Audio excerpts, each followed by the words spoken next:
May 10th, 2018. From El Cajon, California, this is episode 153 of You Can Bet on That. Hi, everybody. Welcome to You Can Bet on That, a podcast for the recreational gambler. My name is Mark Duvall, and sitting across from me is Dr. Mike. Hello. Mike, do you have an Amazon Echo? We have an Amazon Echo. All right. Well, I've got good news for Amazon Echo owners. We now have an Alexa skill for this podcast. Oh. All you have to do, and I'm going to say these things here, so anybody who's listening, if your Alexa is nearby, you might want to move away because I'm going to be spitting out some Alexa commands here. All right. But anyway, all you have to do is say, Alexa, enable gambling podcast. And then I think it asks you, oh, you want gambling podcast? You can bet on that. And you just say yes. Or you can add it from your app on your phone to do that. But we've got an Alexa skill, and you can tell it to do stuff. Alexa, tell You Can Bet on That to play the latest episode. Alexa, tell You Can Bet on That to play episode 54. Alexa, nice. tell You Can Bet on That to rewind 15 seconds, et cetera, et cetera. So nice. Go for that. Yeah. Currently, it's only available in the U.S., but it's going to be available in more countries. I think Canada's next and more countries, so we'll let people know when that's Canada, available. and So, I hope Great Britain know where our listeners are. Certainly where a lot of our English-speaking listeners are, for sure. So, right. Yeah. So try it when you get home tonight. I am. I'm going to do it. Yeah. I hate Alexa, but I'll try it. I love Alexa. Oh, gosh, she annoys me. Why? Because we'll be watching TV and she'll spew out something. You know, she hears something and she spews it out, and it's like, shut up, Alexa. Well, maybe you need to move it a little away from the TV or something. I guess. I love it because I just use silly stuff. We'll be watching a show, and I'll say something like, "Hey Alexa, how old is John Travolta?" Just something like that, right? Well, I don't think you were able to watch the Kentucky Derby. I don't know if you saw the rerun or anything on it, but I still have it on. Oh, okay. Along with a million other things, sure, I course. Still have it in the queue. All right. Well, you don't need to see it, but you heard about it. It was a very wet track. I think it was the wettest in the history. They said it was the wettest in the history of the race. Yeah. But Justify was the winner, and I did bet on Justify for us on our TVG phone app, so we did okay on that. It was interesting because Justify is a 3-year-old colt, and no horse has won the race without starting as a 2-year-old since 1882. Right. So he didn't run as a 2-year-old and still won this race. So, yeah, he's rested. See, that's right. It's going to be the new trend. Rest is important. That's right. And he wasn't a super favorite. No. But he won easily, ultimately. I was listening to a show prior to the Kentucky Derby, a bunch of handicappers talking, and they said this was the most wide open Kentucky Derby field they had ever witnessed. That they said Justify is probably going to win. That's what they were saying. It was a favorite, sure. Yeah, but they said any of the other horses in this race could win, and we would not be that surprised. Yeah, so. That's good. One of the horses, My Boy Jack. This was interesting because the morning line on this horse was 30-1. And by race time, it had dropped to 7-1. Because he's a mudder. Maybe. That might have been the reason. Well, that's what they were saying on the thing I was listening to. Oh, he's a mudder. Right. And people thought he would run well in the mud. And he did finish 5th. Yeah. So he didn't finish in the money, but he did finish 5th. Was it Al from San Diego picked him, as did Michelle? My mom picked him. Probably because they were thinking he's a mudder. Yeah, well, he did and you know what I think about that? Yeah, we've heard. You've talked about this on the show. It's a bunch of hooey. You don't know. You don't know. You don't follow the horses. A mudder. Yeah, I like rain. Whenever it's rain, I'm better at work. Are you? Come to me when so you're it's a mudder. Rain. I'm a mudder. I'm a rainer. Yeah, you're a mudder, all right. You're a mudder something. Yeah, I'm a mudder something. I feel like a mudder something most of the time. So anyway, the Preakness is next. That's going to be in a couple of weeks here. So enjoy that, everybody, on Saturday. And yeah, of course, we'll be tweeting about that. What do you think? 3 different horses win each. Yeah, I don't see a Triple Crown winner this year. No. I don't think Justify is going to do it. So no. They always talk about that. But it's kind of nice if you can get past that second race and the Kentucky Derby winner hasn't won. Right. And it's like, okay, now we don't need to worry about the Triple Crown. We can just enjoy the Belmont. If he wins the second one, it's like, can he make that long Belmont race? Yeah. I'll tell you what, though, he got a lot of rest and he was ready for the Kentucky Derby. He certainly was. Now he might, sometimes you get too much rest. Well, I don't know. That seems like that's more like for football teams during the playoffs, right? Or me.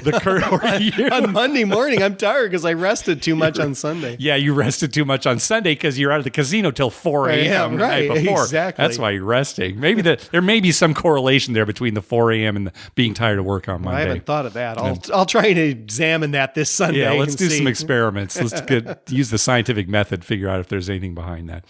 Well, we're still basking in the the afterglow of GamblePalooza, you know, it was nice. There were so many podcasters there. It's great. You can go and listen to everybody's show and get a different perspective on the whole event, and maybe even fill in some of the blanks. There's certain little contradictions here and there. Or maybe somebody experienced it a little bit different. Right? Yeah, but it's great. Go back and listen to Cousin Vito's podcast. He and Mikey talk about it. Eric Rosenthal on Vegas Confessions. Of course, Tim Lawson from The Better Life, and John Friedel from Professor Slots. And, you know, Robin from Anytime Gambling, he wrote a nice blog entry about GamblePalooza as well. Were any of them, I didn't listen to them all, but were any of them upset? Well, okay, it's interesting you bring that up. Nobody was really upset, but Vito called me out for not liking the clam pizza. Or what he said, he didn't actually call me out about that. He said, "Oh, Mark, you should have asked me. I would have told you a better pizza to get if you like kind of the cheese and everything like that." Oh, right? Okay. So nobody was mad, no. I mean, I just wanted somebody with some, it was just, God, it got under my skin. Yeah, I'm never doing that again. Yeah. It's funny, you know, we're talking about Robin and Anytime Gambling. We really didn't talk to him very long, did we? No, we didn't. I think he's coming to Zorkfest, so hopefully we'll see him again there. Good, then we can talk to him a little bit. But we do have a few more stories from GamblePalooza that, of course, we completely forgot about last time. Driving home, I thought, oh God, we didn't say, you know. Yeah, one of them is so huge. I mean, the whole way home, we're thinking, well, that's what we're going to talk about in the show, and then we completely forgot. Anyway, a couple of things first. First of all, we both noticed this: the cashiers don't count the money out loud when this is a policy apparently at Foxwoods. Well, that's what I asked about it. That when they're giving you say you cash in for $400, they silently count it to themselves. Right. And then when they're giving it to you, they don't count. It's still silent. You asked them? Yeah. Oh, I asked them because, well, you know, if you're cashing out for $400, it's not that hard to see 4 $100 bills. But when I cashed out for $8,000, your big run, yeah. Yeah, they're like counting it silently, and I'm like losing count, 21, 22. I'm trying to count. Well, that's the thing is when they count, it's for both of you. It's for them and you. Right. So they can hear it and I can hear it. And, you know, and I realized, well, God, I got to pay more attention. Yeah. Because every time I'd cash out, they didn't count it. Never. Finally I asked, and she said, well, that's our policy here. We're told not to say it out loud because it distracts other cashiers next to us who, you know, we might screw their count up. And I'm thinking, but every casino I've ever been to, they count out loud, and they're always right next to each other. Every bank. It's not like they're in like the cone of silence comes down. When you go to a bank, all the cashiers are right next to each other. And, all right, I'm going to count this out, but I can't say it out loud. Right. Well, get a little closer. The cone of silence will come down, and no one will be able to hear it. Exactly. That's what? What? I mean, it was so weird that they said that's their policy. So, yeah, they've been trained to do that.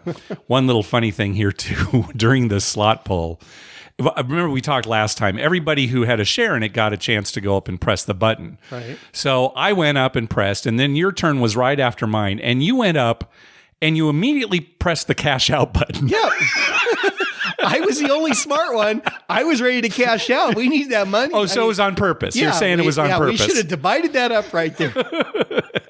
Did you see? I immediately grabbed the slip and slid it right back in the machine. It's like, oh, God. It's going so slow anyway, having to, you know, each person that you...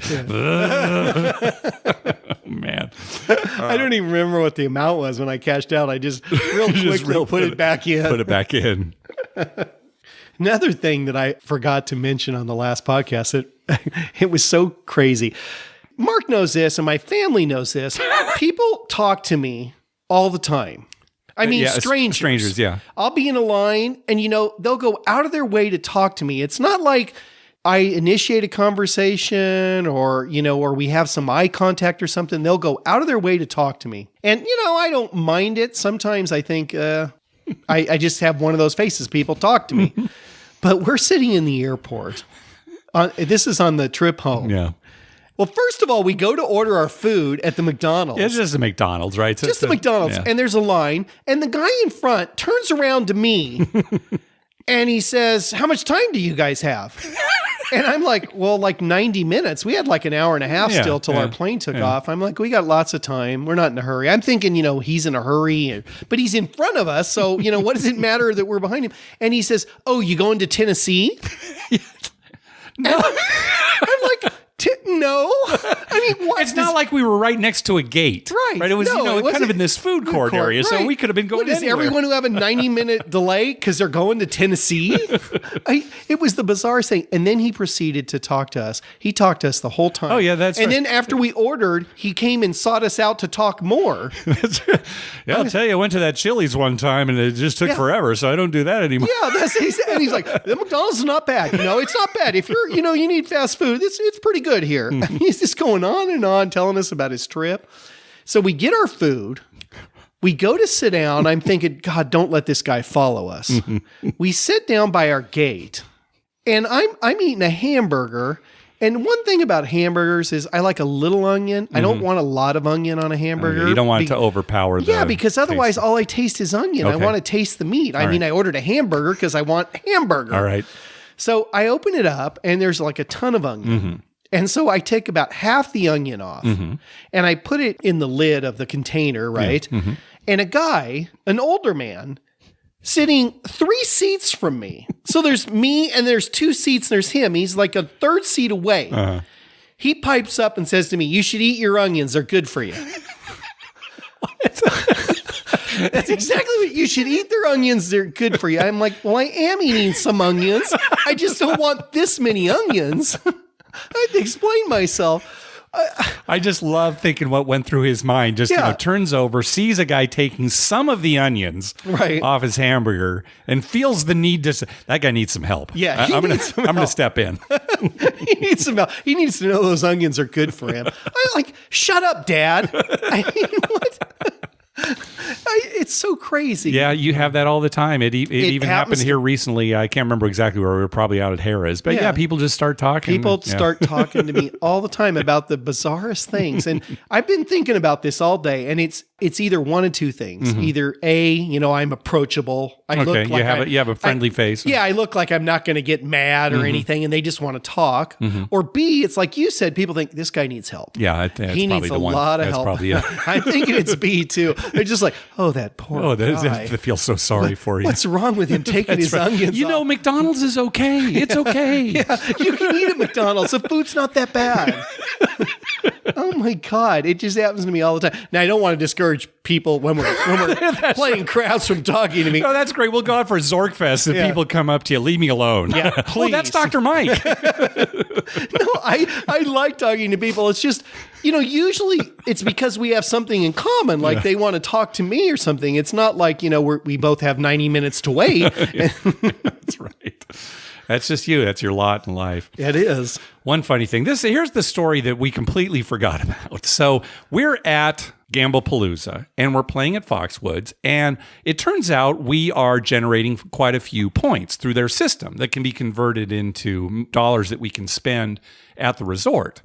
And during the course of the trip, we would check every once in a while. Right. It's like, oh, wow, I've got like $100 here. And we're thinking, okay, that'll pay for the restaurant that we charge to the room and things like that. Right. We charged all of our food to the room, so we need to pay for that. We would check every once in a while. The machines were kind of wonky. It was, you couldn't really rely on them. It was hard to get them to work. They were not good, right? yeah. But we would check when we could, and we'd see like, oh, $100, $150, good. We'll use that at the end. Well, Sunday night, the night before we're ready to leave, you and I decide to go to this candy shop. They have these outlet stores. It's called the Tanger Outlet Mall. Right. Well, what it was is we knew we had more money than we had used in food.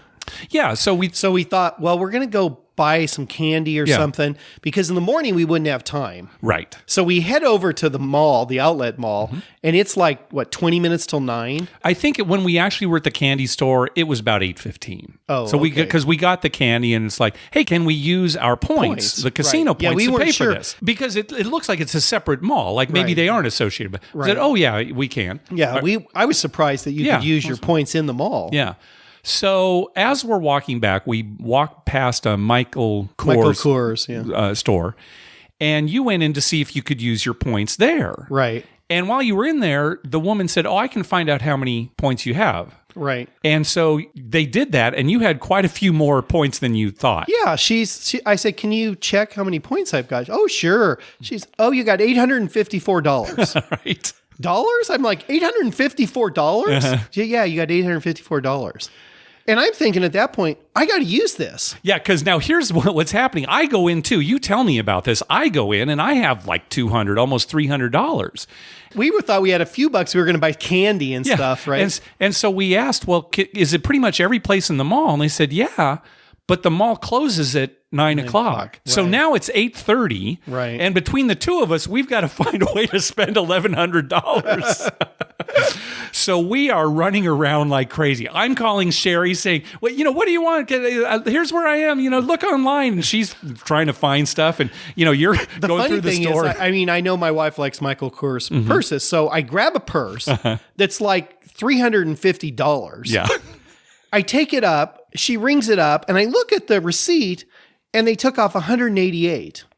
And I'm like, well, I thought it was like $350. She said, oh, everything's 65% off. And I'm like, damn, I can't even, I just want to get something and get out of here, right? You're trying to spend the money. You don't want it to go to waste. I don't want it to go to waste. Because we're not coming back anytime. Even if we were to go back in the future, the points would have expired, right? After like a year or something. And I'm like, oh my God, everything's on sale. I got to buy more because I just wanted to buy one or two things and use my $800.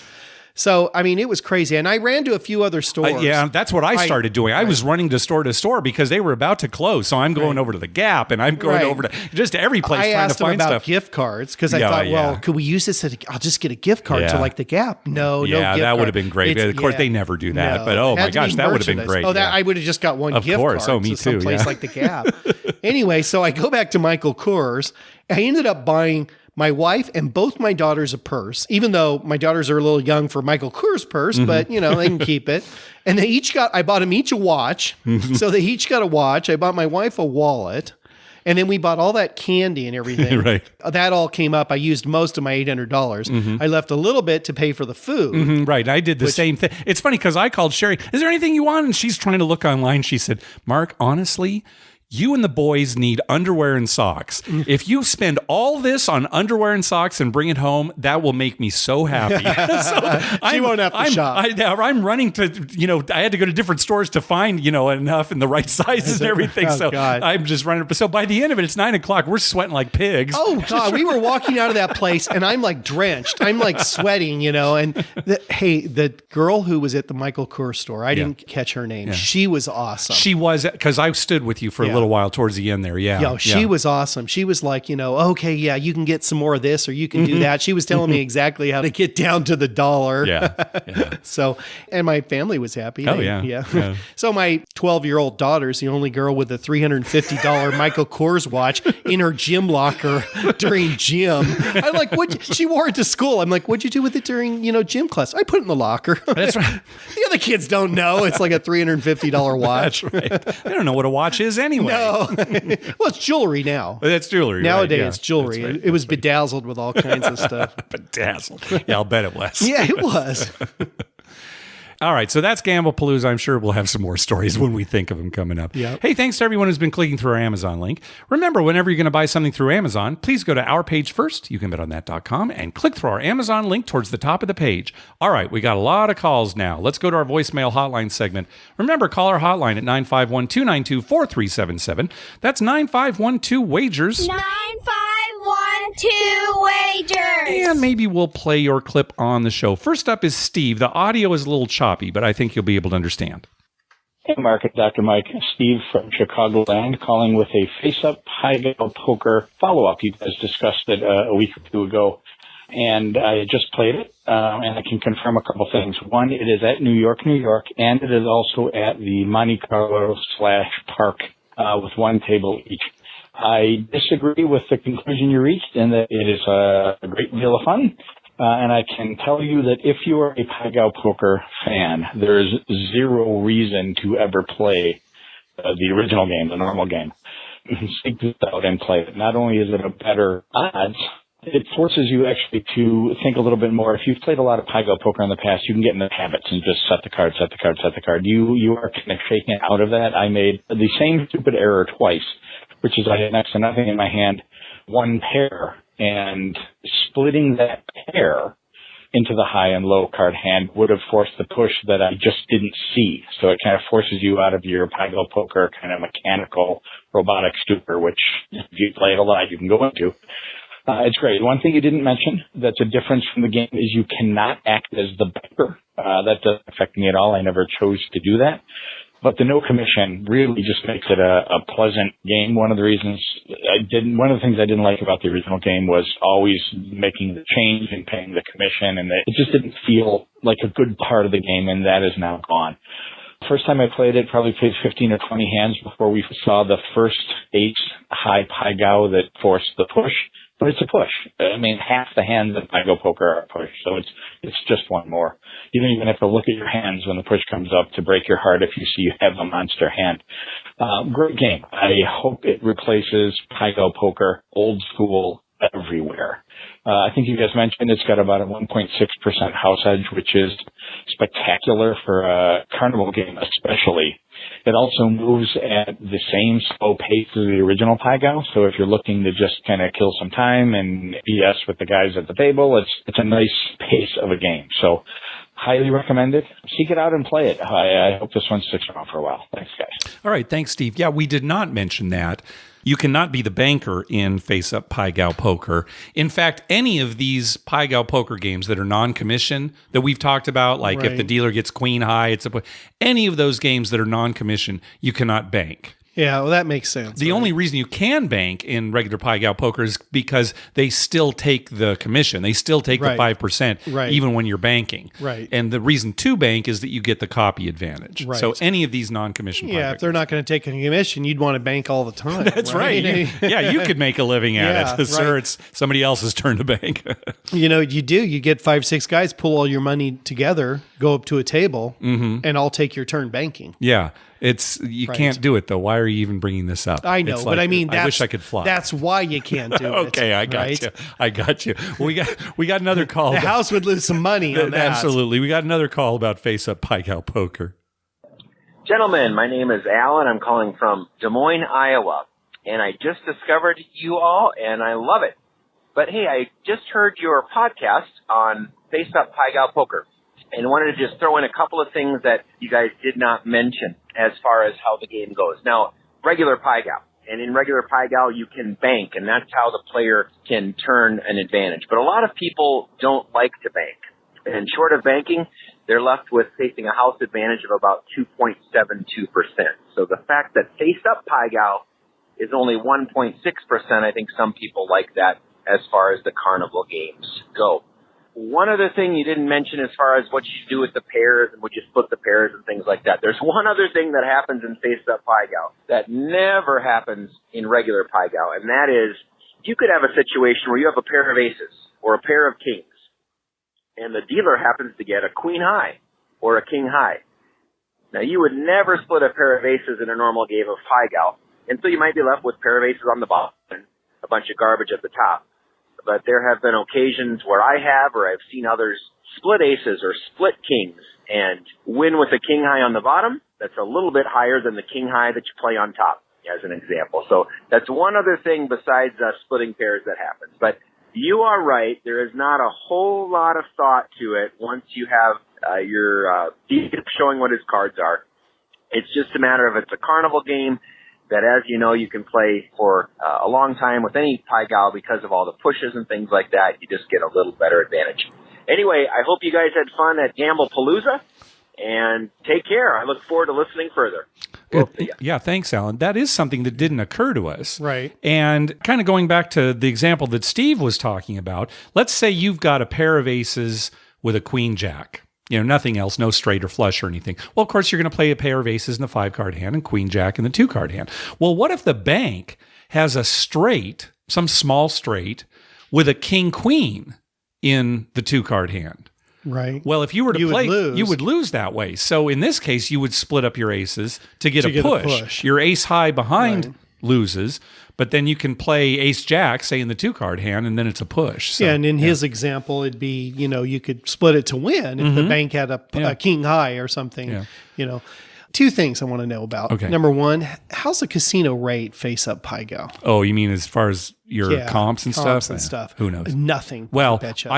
well, it'd probably be the same for regular Pai Gow. It's so slow. I don't know how much you're going to get. Probably worse than regular Pai Gow though, because lower house edge, sure, and lower house edge. You can't really make a mistake. I guess you could make a mistake if you're not looking, but everything's right in front of you, so you should do it correctly. You should do it correctly, and you could probably just always ask house way, and they would set it. That's true too. They'd set it the house way so you'd win or whatever. Yeah. And the other question I have is, he's talking about the 1.6 versus the 2.2. Mm-hmm. How many hands of Pai Gow are you playing? Yeah, exactly. It depends on how many people are at the table and how slow they are at setting their hands. Right. But it can be, 60 hands an hour, something like that. Yeah, so there's not too many people there. But does it make a big difference at different house edge? Do you think in the long run that makes a huge you mean between difference? Regular Pai Gow and this phase? Oh, I don't know. So if you're playing for infinity, it makes a difference. Sure. You're playing for, maybe a total of 5 hours on a weekend. I don't know that it's going to matter. I don't know. All that much. I don't know. But it's a good way to play if you want to play slow, relax, talk with people. Yeah, and enjoy yourself. Relatively, it is nice that it's a lower house edge than most carnival games. Mm-hmm. It's certainly not, Caribbean stud. Yeah, it's not roulette. Yeah, it's not roulette. Yep. All right, a few episodes ago, we were talking about the limits in Colorado and how they used to be just $5 maximums. And then luckily they increased it to at least $100 maximums. So we've got a call from Adam about that. Hey guys, this is Adam from Denver, Colorado. I was just laughing because I was just listening to the latest episode where you guys were joking about the Colorado legislature. And I don't get it either. I don't get the whole $100 maximum bet. It's bizarre to me. And what's actually even more bizarre is that the fire bet that still exists in some of the casinos here. And you can actually bet all the way up to $100 on the fire bet, which makes no sense to me because that would be, I think, a $10,000 payout or $100,000 payout. So that's bizarre to me. But I don't get it. At least we still have real craps, though, and not card craps. So I think maybe the Colorado legislature, California legislature should get together and just decide that, hey, no limit craps, real craps, not card craps is really just the way to go for everybody. So, and you were wondering about if there was craps prior to when they changed the minimum bet. There was not. That same law basically legalized craps and roulette a few years ago. So, it's bizarre, but at least for a low roller like myself, it's fine. So, anyway, me and a buddy are going to be at Vegas vacation here in a few weeks. So I don't know if you guys are going to be at it, but we're going to be at take the shuttle to Fremont. So if you're on it, maybe we can meet up. All right, take it easy, guys.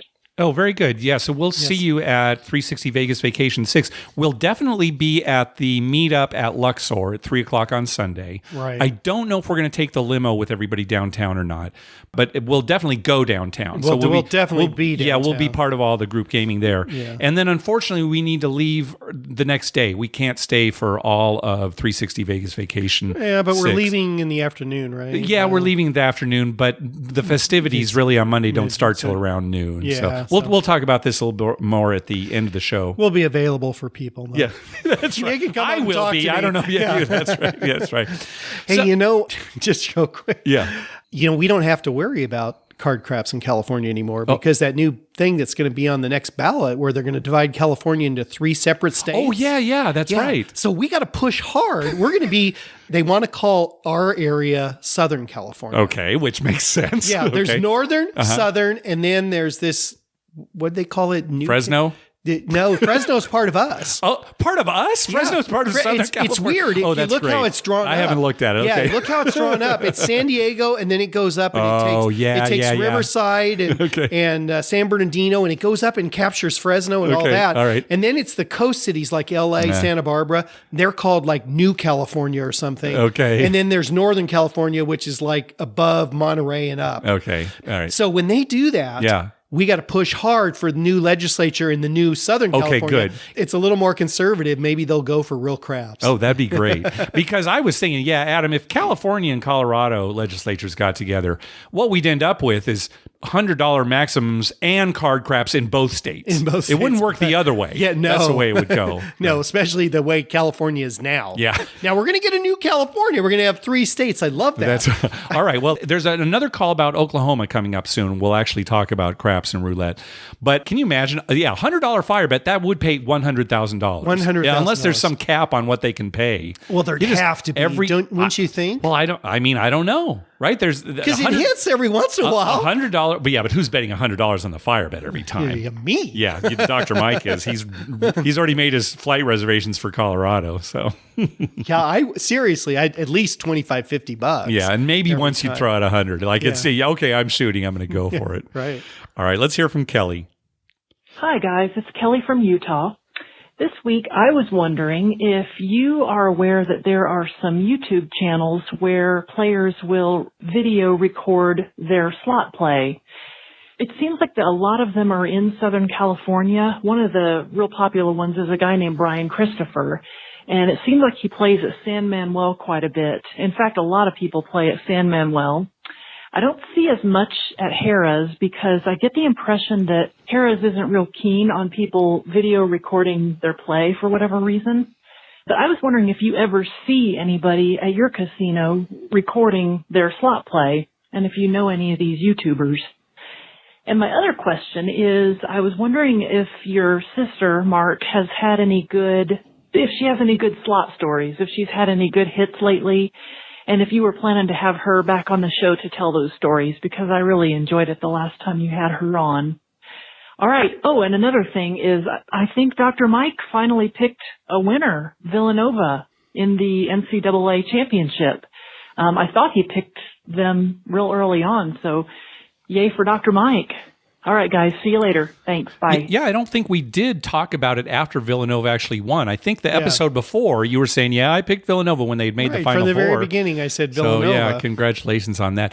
Yeah, my sister-in-law, Elle, the episodes we had her on were very popular. People really like those interviews, so I'm sure we'll have her on again sometime in the future. Because, she's always got stories to tell about her slot experiences. We should maybe we should video my dad playing his slot machine. That's not a bad idea. One night out at Harris. Yeah, and mic him up, too, so that you can hear mic him up. Yeah. I don't know if we want him mic'd up. Oh, I think we do. I think that, and if you've ever seen some of these slot videos, that's a lot of it is the person who's doing it is talking, at the same time. Come on, hey, I did this, I did this. Yeah. Right. I don't think we've actually seen anybody out there. No. But I don't oh my think gosh, wouldn't that be good? Dr. Mike's dad's YouTube slot channel. Yeah. That would be good. We're going to get, oh God, I'm trying to think how we could do it without him being really aware of it, right? Because I'll tell you how. I stand behind him in video, and he won't pay attention. He doesn't pay attention. You'll hear stuff like, "This machine is garbage. This machine is garbage. I'm not coming back here for 3 months." Yeah, and then he keeps playing it. That's good. Well, our gambling's been so bad. Maybe that's what we'll do from now on. Is we'll just videotape him the whole time. A ton of money. We'd probably get advertisers. We'd probably make money on that. Yep. All right, next call. What's up, guys? This is Nick from Lyndhurst up by Giant Stadium, and I had a quick story I wanted to tell you guys about when me and my fiance were down in AC. We're in Harrah's Resort, and we're playing a Titanic slot machine, pennies, and we're playing, and we hit big, maybe 600, and we hit again, maybe another 500. We get the bonus. And I swear there was something wrong with this machine. We could not lose. Every time we hit the button, we were winning. So we had the machine up to about 2,500. It wasn't all at once, so we didn't have to get paid by anybody. So we left the machine, and the next day we go down. We're like, oh, let's play again. So we get downstairs, and the machine is roped off, and we were like, oh, there's definitely something wrong with the machine. I just wanted to see if you guys had any idea if these people just shut down machines when they're winning. Also, I had a question about craps. If you wanted to tip a thrower, can you toss the money in the middle to give to them, or do you have to hand it to the roller? Thank you. So if you just want to give them a chip, you want to tip them that way. Casinos generally don't like it if, say, you're at one end of the table and the shooter's at the other, and they don't like you throwing a chip all the way across the table. Although I have done that. I know. Then you kind of got in trouble for it, right? Didn't you? Done it. Yeah. No. No, all right. I've done it several okay. times. All right. Yeah. But some don't.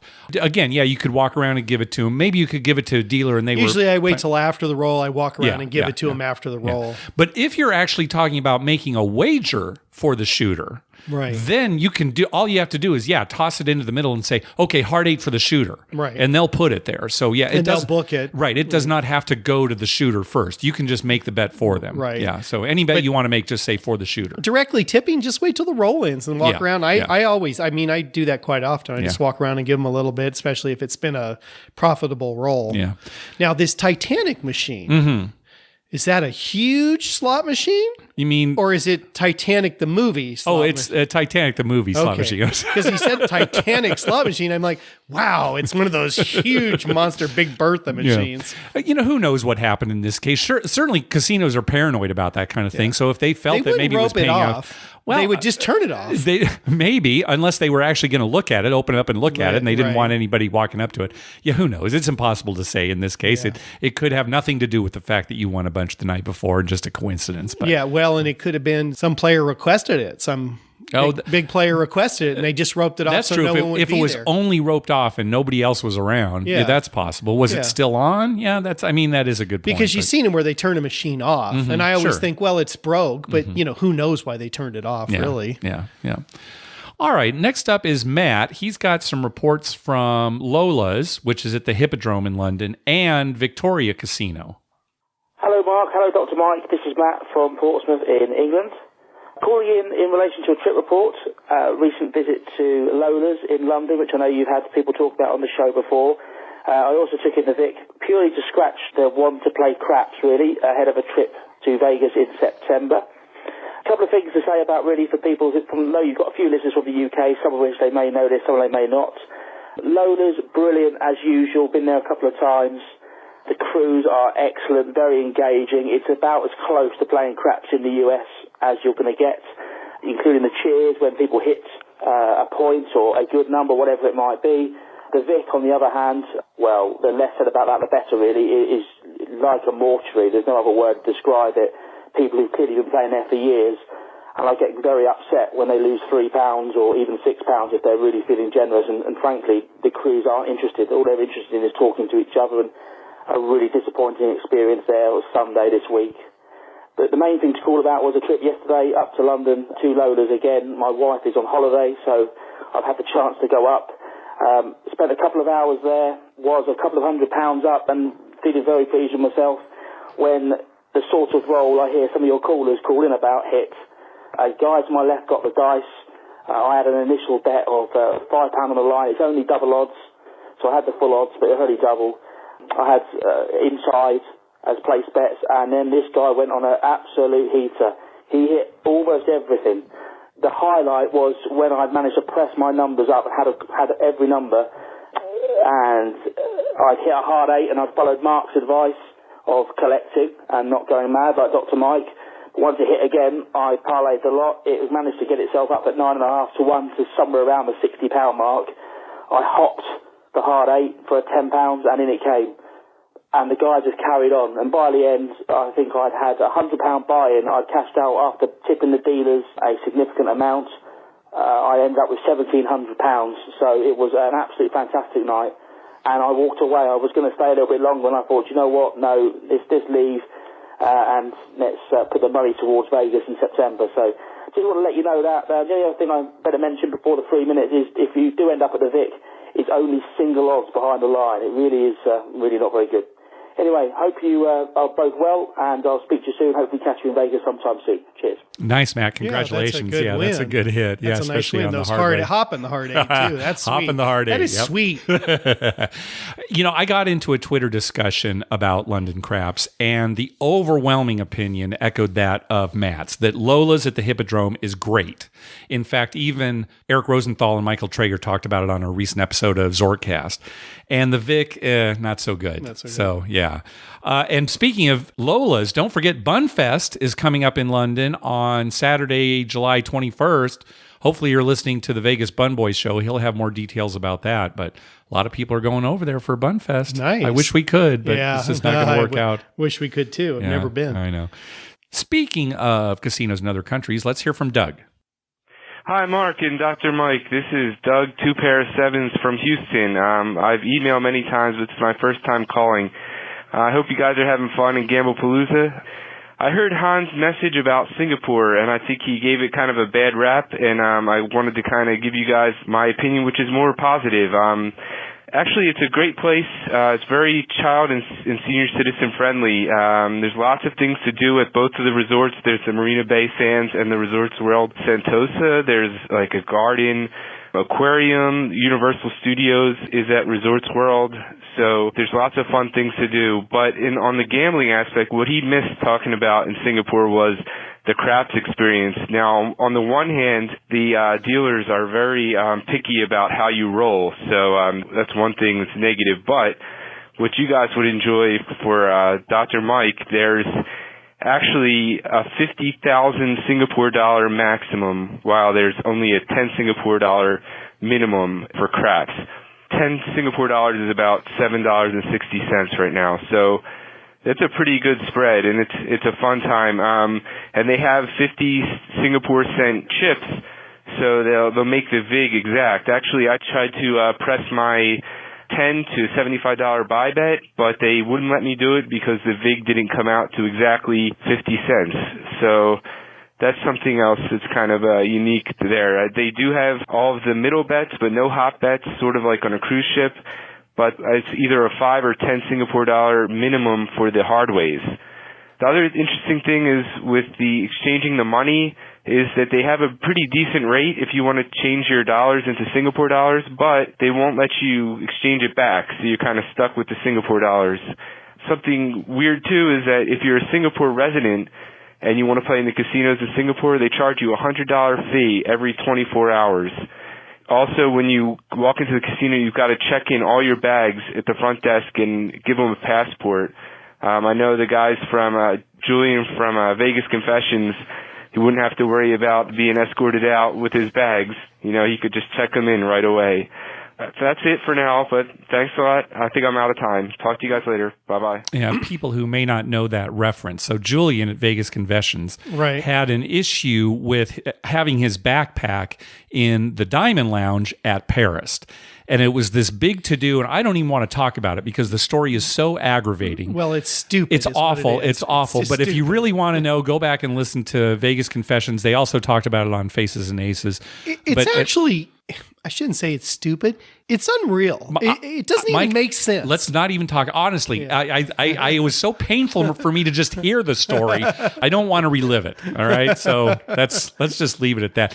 Thanks for the information on Singapore, Doug. Yeah, I think Han was basically just saying, don't go to Singapore if all you're planning to do is gamble. There are better choices. You know, might as well go to Macau. Right. But I think he really did enjoy Singapore. It's just that he was saying if that's the only reason you're going there, there are better places. It's not a gamble destination. Yes, like Macau would be. Right. I think that's what his point is. And you know, I like that rule.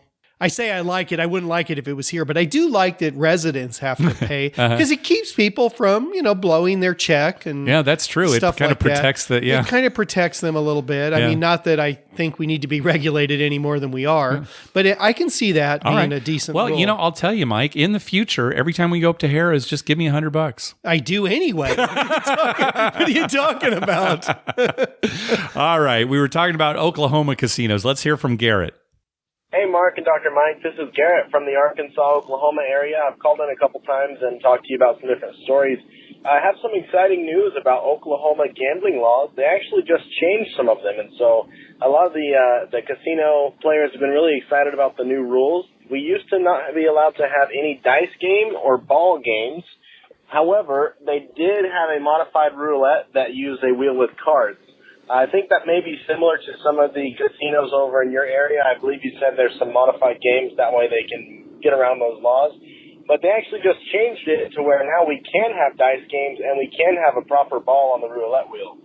So in the next few months, that means a lot of casinos are going to be getting craps and roulette wheels with a ball. And so a lot of the players at the casino I play at are really excited about it. A lot of them have never played craps before, but we're all getting excited to kind of learn how to play it together and all that sort of thing. And actually been talking to a lot of the dealers and getting them excited about learning craps. I said, I listened to the podcast. Sounds like a lot of fun. And I've actually kind of got them interested in learning it and got them on board on signing up to take the class in the casino to learn how to deal it themselves. So we're really excited about that. We consider it a win in the recreational gaming community of Oklahoma, and we're really excited to see where it goes. So I can actually say now, if you're ever in Oklahoma, maybe I'll see you at the craps table. Just figured I'd call in and let you know. Y'all have a good day. I look forward to hearing more stories from you. Bye-bye. Good. That is good news, Garrett. Right. Now, if they could just get rid of the ante that you have to pay on all table games in Oklahoma, that would be great. That would be good. I mean, it's great they're going to have real roulette and real craps, but if I had to pick between one and the other, I would have preferred if they'd just gotten rid of the ante and kept the card craps, right. which they do have at some of the casinos there. Unless I missed something. I was looking at this new law too, and I didn't see anything about the antes going away. Yeah, well, so. Garrett, call back and let's clarify that. Seriously, I think that's an that, important thing. Yeah, I think that is true. But that is good news and gives us a little hope out here too. Well, we have talked in the past about, it's never going to change here. Maybe it will. Maybe it will. Here's my thing. All right. California. Yeah. We call ourselves the progressive state. Yeah, bull crap. That's what we are. We're bull crap. Okay. Progressive. Oklahoma has real craps. Oklahoma has real craps. Oklahoma. Progressive California. We can have real craps. We can't be trusted. That's true. I get that. We will not talk. We will not talk politics on this show, sir. Let's hear from Richard. Hey, this is Richard from Orange County giving you guys a call again. Wanted to give you a little trip report. My wife went out of town, so I figured I would head down to Harrah's Rincon and maybe stop by Pechanga, as I live in Orange County and it's not too far away. So I'm a little roller. I took $300 down to Harrah's Rincon and hopped on a $10 table. And on a Sunday afternoon, it was shoulder to shoulder. The entire place was packed. I took $300 and played my basic system of 3 times odds, pass line, and a couple of outside bets, and came up $200. So didn't get to roll it all, but was just kind of playing, but it was just kind of slow going at Harrah's. I decided I didn't want to hang out there too long because it was just so busy, so I figured I'd head on my way back up north towards Pechanga. So I took my $500 and walked into Pechanga and found the small craps table in the back. It's kind of a bathtub. And as soon as I got there, I put down my pass line, my odds, and a 5 and 9. And a guy rolled 9 nines in a row. And just every time he hit them, 9, 9, 9. Everybody at the table was just going nuts. We were just pressing up and pressing up and pressing up. And it was just a phenomenal roll. So I took a break for lunch, then came back at the larger table there. As soon as I sat down, a guy rolled for 47 minutes straight, had an amazing roll. As we were there, this guy proceeded to only roll field numbers. Out of the entire 47 minutes, me and a guy were counting that he only rolled 1 4, 1 6, and 2 8s the entire time in the 47 minutes. Everything else was field numbers. So I wanted to stop Richard there. I think he misspoke. He probably meant 5. Yeah, instead of 4. So I think what he meant to say was 1 5, 1 6, and 2 8s because there's no 5 in the field. 4 is in the field. So I think that was just to clear that up. And that was totally exacerbated because a woman walked up with $40 to a $10 table, which is just nothing. And she was pretty drunk and a little out of it and took $40 and just started putting $20 on the field and just doubling. And everybody at the table couldn't believe it. She must have walked away with $1,000 from $40. After that, this guy just kept rolling. So he actually, during that 47 minutes, rolled 4 9 points in a row. So he finally 7'd out. I cashed out. I was up $800 total. I was on my way walking out the door, and a guy playing a $15 3-2 blackjack table yelled at me and said, "Hey, there's nobody playing here. Just take a seat." So I took a seat, threw down $100, and proceeded to hit 3 or 4 21s, doubled my money, and then said, "I'm out. I'm done for the day." Because I had my $900. So it was my day of nines, gambling in Southern California casinos. So I feel like it was a pretty lucky day for the 9, and just wanted to tell you guys that fun story. So anyways, hope to roll with you guys one of these days. If I can get down on a Friday night down to Harrah's, I'll buy you guys a well drink. So I hope you guys have a good one. Appreciate the podcast. Thanks a lot. Great. Yeah. Congratulations. Day of nines. Good run. Yeah. Come on a Saturday. Yeah. Though. We go on Saturdays now just because of the way the free play coupons that we get. So usually we're there on Saturday nights. And that's why it was so busy on Sunday when you went, because they have a free play thing now on Sunday. Yeah. Well, for us, it's pretty substantial. Yeah, So it's pretty good. We usually wait Saturday night and collect it at midnight. Yes, because it's good right at midnight. It's good right at midnight. But a lot of people do come. And they Sunday. stay over, too. They stay over, too. So they can get it the next Sunday's morning. a lot busier there now than it used to be. Yeah, definitely. He was talking about a tub at Pechanga. We haven't seen that. We haven't seen it. This is the first we've heard of it. Yeah, as soon as he said it, I thought there's a tub somewhere back there. So next time we're at Pechanga, we're going to have to look that up. Yeah, that's news to us. I wonder if the guy that called him over at the blackjack table is the same guy that yelled at me when we were playing blackjack, remember? Oh, yeah. He was he was talking. He was liked a talker. talking to you. Yeah. Oh, my God. Yeah. All right, next call. Mark and Dr. Mike, this is Derek out here in Utah. It's been a while since I called in. I just wanted to check in with you guys. I've been listening faithfully. However, I haven't had any good stories or anything to call in with until now. The other night, I know you mentioned that I believe Mark at least was watching that LA to Vegas show. Me and my wife have been watching it. It's been fun, that Fox TV show. Anyways, we were sitting there watching, and in the last episode, the pilot got broken, heart struck, whatever you want to call it. And they go to the casino, and they're playing craps, and they're trying to get back on the plane. Anyways, my question comes from that, I'm watching it with my wife, and he's on a hot roll, and just decides to leave before he's crapped out or anything. He's still in the middle of a roll that he can't lose, and just decides to leave. And I looked at my wife and said, well, obviously, that's impossible. No one would leave at that point. And we just kind of laughed. And she said, well, what would happen if you did? And I said, what do you mean? She goes, what would happen if you just decided to leave in the middle of a roll? I said, I don't know, but I know some guys that would. So anyways, that's your question. If you were at the craps table and for whatever reason decide just to walk away in the middle of a roll, what would they do before you've hit your point or 7'd out or anything? So I hope you guys are doing well. That's my question. Hope it made sense to you, and hope you guys are doing well. Do you see this episode, Mike? No, I did not. Okay. All right. So, yeah, it's like Derek said, Captain Dave is depressed after a breakup. And so one of the regular passengers, Artem, who's a dentist on the show. A dentist going to Vegas? He goes every weekend. Wow. Yes. It sounds vaguely familiar. Anyway, Artem takes Captain Dave to a casino to kind of cheer him up. And Dave gets the dice and just goes on this heater, just is rolling and rolling and rolling and rolling. And he finally gets to the point where he's still rolling, but he looks at all the people around him and he looks at how much they love him and he thinks, I've gotten everything that I need out of this. Plus, they need him to get back to the plane. So he says, I'm done. So he just takes his chips and walks away. So what would happen in that case? First of all, let's talk about the bets on the table. Well, let's talk about the ire from all the other players that you would draw. If you're the shooter, everyone looks First at of all, you everybody like, would tackle you or triple you or punch you in the face. Yeah, that would be one thing. So you'd have to deal with all the people who are winning. Let's talk about the bets. Okay, so any bet that's not a contract bet, so place bets, anything you've got out there, hardways or anything, they would just give you back those bets. Yeah, anything you can pull down, you can pull down. If you start walking away from the table, they say, wait a minute, you've got some bets here, and they give them to you. Now, contract bets, like the pass line and come bets, they would stay up there. They would have to stay up there. Now, if you're walking away from the table, you could say, oh, those are just for the dealers. So if they win, then the dealers collect them. If you didn't say anything, you just walked away real quick, they would keep track and try to track you down later if those bets won. Well, they'd say, okay, they would track you down if they had your player's card. Definitely. That's why you should always give a player's card. Yeah. Okay, now as far as the dice, if you're the shooter and you walk away in the middle of the roll, then the dice will move to the next shooter who wants to shoot. And who continues from that point. I mean, if you have a point of 6, you've already established. Right. He has a point of 6 now. Everything's the same. It keeps it's just going. like you were still shooting, except it's the other guy shooting. Right. Now, the difference is when he sevens out. This new shooter sevens out. When he sevens out, that roll ends, he has the option to roll again. That's right, because technically he was just finishing somebody else's roll. Right, he was like a substitute. Yeah, so this new shooter has the option to start again, with a new come out roll. Confusing sometimes to people. Why does the guy get to roll twice? Well, he gets to roll twice because he didn't start the first roll. That's right. He finished somebody else's roll. Right. Yeah. So that's what would happen. Yeah, and that's what would happen.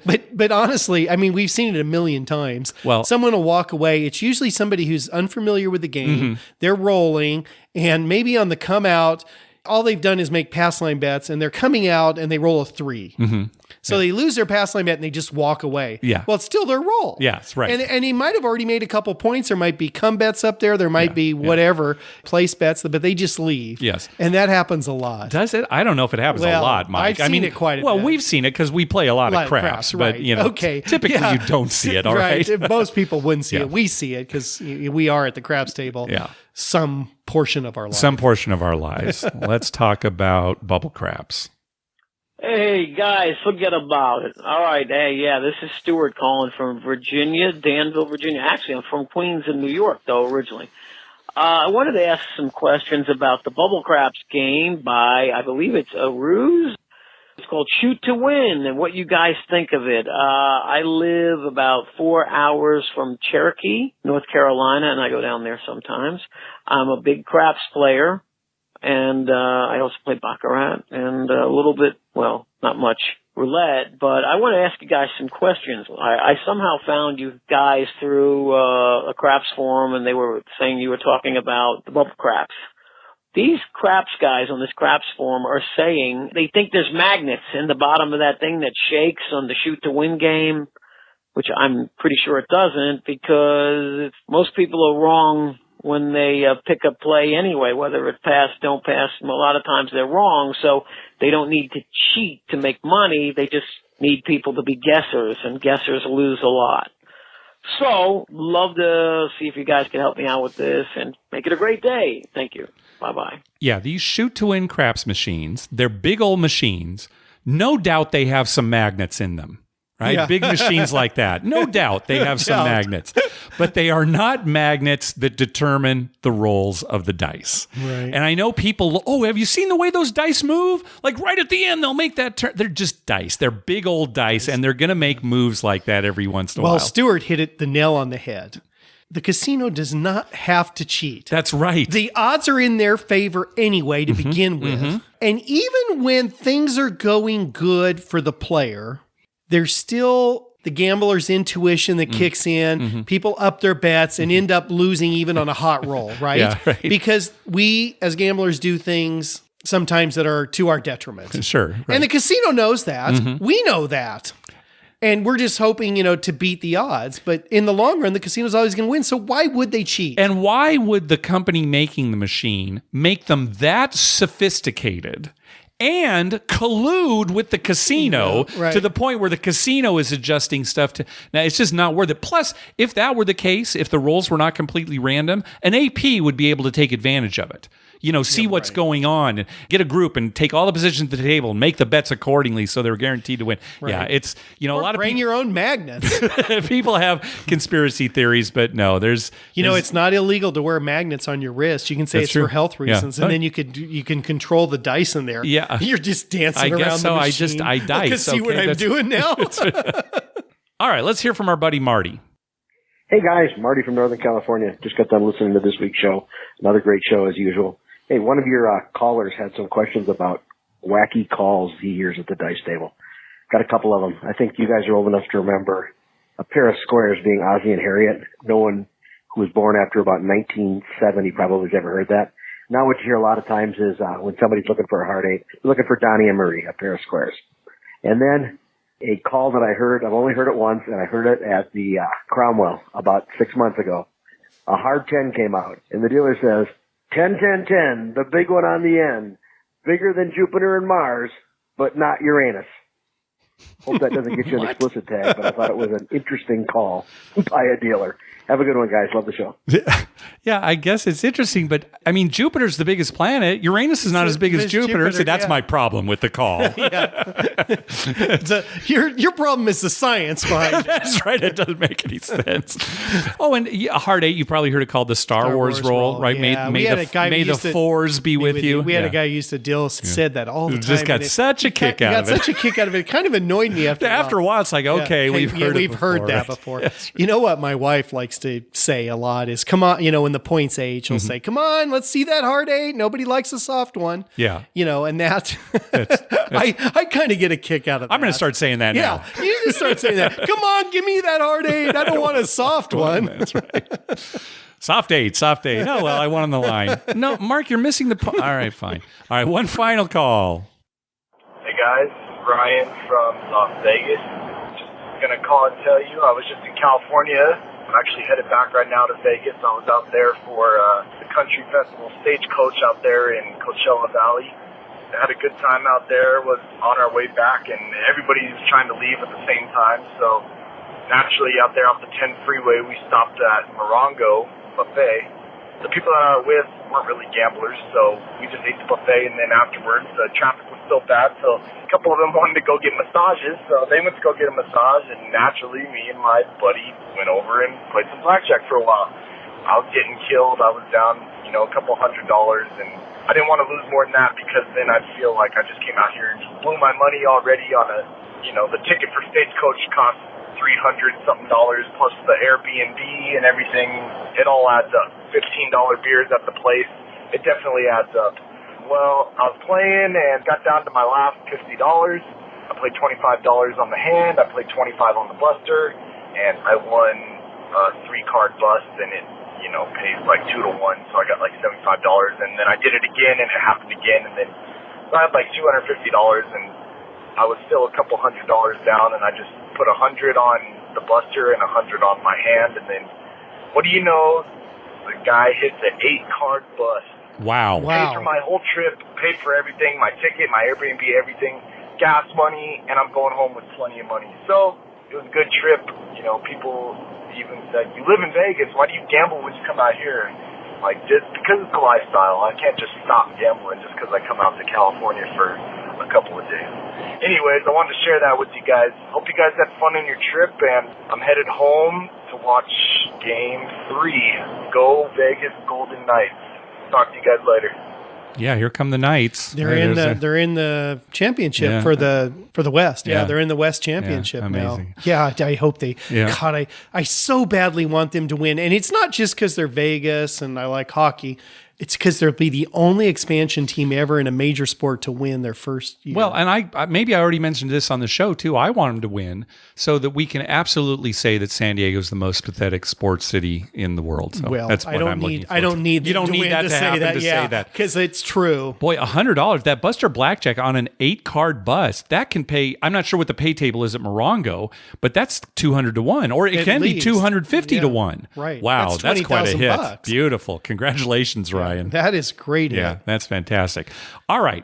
Zorkfest is coming up. Now, we're going to have one more episode before Zorkfest starts, but it's going to come out the day before Zorkfest starts. So this might actually be the last episode that a lot of listeners will hear before they go to Zorkfest. What do you mean? It comes out the day before. Don't people listen immediately? Immediately when it comes out? I know we have some very big fans who don't listen till like the next Monday. Oh, gosh. Or me. Quote unquote. Yeah, or you. That's right. Who listens like 2 weeks later. I better listen to that episode 54. So it's going to be May 25th through the 27th. If you want information, just go to travelzork.com/Zorkfest. Don't forget that charity craps tournament is Friday night. It's for a good cause that Adam at Travel Fanboy has for Uganda education. It is at 10 p.m. The entry fee is $125. The prizes have been announced. The grand prize is a complimentary cruise for 2 on Celebrity Cruise Lines. Other prizes include a 2-night stay at Treasure Island and a Jack Daniels signature pack, which has like a Jack Daniels dartboard and a Jack Daniels Titleist golf bag and a tailgate blanket and a long sleeve shirt. And I think they're going to be giving away a lot of Jack Daniels stuff the whole time during the tournament. Nice. So you get that. And then... Now, my family makes their barrels for the Jack Daniels bitters. Yeah. So what's your point? We should win. Okay, that's right. We're going to be disqualified. Yeah, is what's going to happen. Yeah. Oh, edit that. Yeah, out, I'll make sure. I'll out. absolutely take that out of the show. Then don't forget the next night it's Podcasters After Dark, sponsored by the Better Life Podcast. That's Saturday night at 10 p.m. Eric Rosenthal is hosting. There will be an introduction by Shane and Julian from the Vegas Confessions podcast, followed by live podcasts from Scott from Vital Vegas, Adam from Fanboy, and then us. If you've already got a ticket for Zorkfest, you've already got a ticket for Podcasters After Dark, so you don't need to do anything else. If not, if you're not going to the rest of Zorkfest, you can now buy separate tickets just for Podcasters After Dark as low as $30. Just go to podcastersafterdark.com for details. And then 360 Vegas Vacation 6 starts right after that on the next day, on that Sunday. And again, we will be there for the Sunday events, like we talked about before, but then we leave on Monday. We just can't afford that much time with our schedules. Till noon on Monday. So if people want to meet up, we'll be up early. We'll be up in the morning, before some of the 360 Vegas vacation events start. So I've got a tip for everybody out there. See, you enter the craps tournament. It's $125. That's right. And I know some people say it's kind of high, but it goes to charity, so that's good. It's probably a write-off. Oh, absolutely. Yeah. I'm sure you can conduct charity, it because so you can deduct that. So that alone should be your reason to do it. But also, you can play a nearby slot machine during the thing and get your money back. Oh, like you did at the slot pull. That's what I would suggest doing. Yes. Enter the tournament and then just keep running back and forth to a slot machine. Beautiful. Get your money back. And you're writing it off. I mean, come on. Now, I want to say, okay, now we're not accountants. All right. So we think you can write it off, but don't go back to saying Mark and Dr. Mike said you could. But anything that goes to charity, they usually have a... That's right. And then you'd have to declare the cruise if you got that. If you won something like that. Yeah. So, all right. Very good. We have some emails and some Facebook messages. We will get to those next time. So that'll do it for this episode. We do want to thank Brett for a PayPal donation. He says, thanks for all your hard work. Hoping for good luck on my trip to Vegas this weekend. Brett from Spokane. Good. Well, good luck, Brett. Good. Hey, be sure to check out our TV listings showing all the gambling-related shows coming up within the next 2 weeks. We update those listings every Wednesday using a customized program that searches through all the raw American TV data. Just go to youcanbetonthat.com/TV-listings. We'd love to hear from you. Call our voicemail hotline at 951-292-4377. That's 951-2-WAGERS. Or you can email us at youcanbetonthat@gmail.com. You can also follow us on Twitter at YouCanBetOnThat and on Facebook at facebook.com/YouCanBetOnThat. Finally, please go to your favorite podcast app and write a review on us. We love getting your feedback. What do you have to say, Mike? Well, I was going to go on a rant and rave about how bad the Padres are. Please don't. Because bad things have happened to them lately, and they're just terrible. I'm not going to do it because it's too close to my bedtime, and there is no amount of medication that will get my blood pressure low enough to fall asleep. All right, very good. If I talk about that. Okay. So instead, yes, I'm going to tell a funny story that happened to us at GamblingPalooza. Okay, good. All right. So we're at the Rainmaker Casino. Yeah, Rainmaker Casino, yeah. Right. And the craps table, it's that smoke-free casino, and the craps table's in the back up against a wall. It's kind of weird. Usually there's a pit area behind a craps table. This one is actually up against a wall. And there really is no pit. Right. It's just the box person and the dealers, and they have a little room to move, but not there's too not much. A lot. I mean, they can't take 2 or 3 steps behind them because there's a wall there. And there's a bunch of TVs on the wall. So that is kind of nice when you're playing to watch all these big screen TVs. Yeah. And then off to the right, if you're a player at the table, you're facing the dealers, off to the right is a set of doors, like the kind of doors you'd see in a big movie theater or something, where there's like 6 or 7 doors. It goes into the Asian Games area that's part of the Rainmaker. It's over there. So it's not one little small door. It's a bunch of doors all lined up. Right. And they're all open. Right. They're all open so people can walk in. Well, we're playing craps and a guy walks in, and instead of going to his left, which would be into the casino, the big area there. Which probably towards wherever he needs to go. Right. And it kind of directs you that way. He goes to his right, hugs the wall. I mean, basically walking right next to the wall, and then walks behind both craps tables. And the thing is, we didn't mention this, there were actually ropes there. There's actually those ropes that the lady tried to steal before. Doing that, yeah. There's actually ropes there, but he went around the ropes and walked across the wall and then out. And it goes to nowhere. And it wasn't like 10 minutes later, another guy came in and did the exact same thing. And it was funny because after the second guy did it, the dealer kind of moved the ropes. Yeah, like really push it up against the wall. Like these ropes really. It's so funny because it was so awkward to do it. I've been thinking about this. It drives me crazy. I mean, there is absolutely no reason in the world that somebody would walk that way. Yeah, it's so against nature. I mean, your nature is to go to the path. Right? They have a path for you. All these casinos, they have carpet. They tell you where to walk. Yes. It's all designed to get you where you need to be. Yep. And they went out of their way to walk behind It is and they're pressed up against the wall. And Yeah, it's not the dealer's back is only like a foot or two from the wall. So they actually have to like make the dealer move a little bit to get behind them.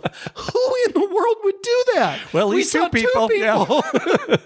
It is the crazy. Why do these things happen to us? Yeah. You know what would have been better is if they had stopped midway, right behind the boxman, and just talked to me.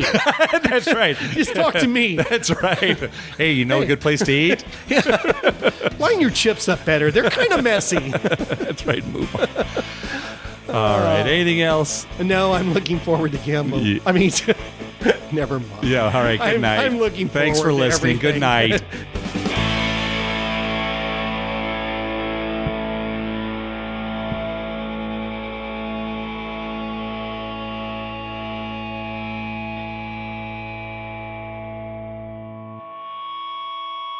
Mike, Mark, that was wonderful. I had no idea you were so talented. The audience is going to love you.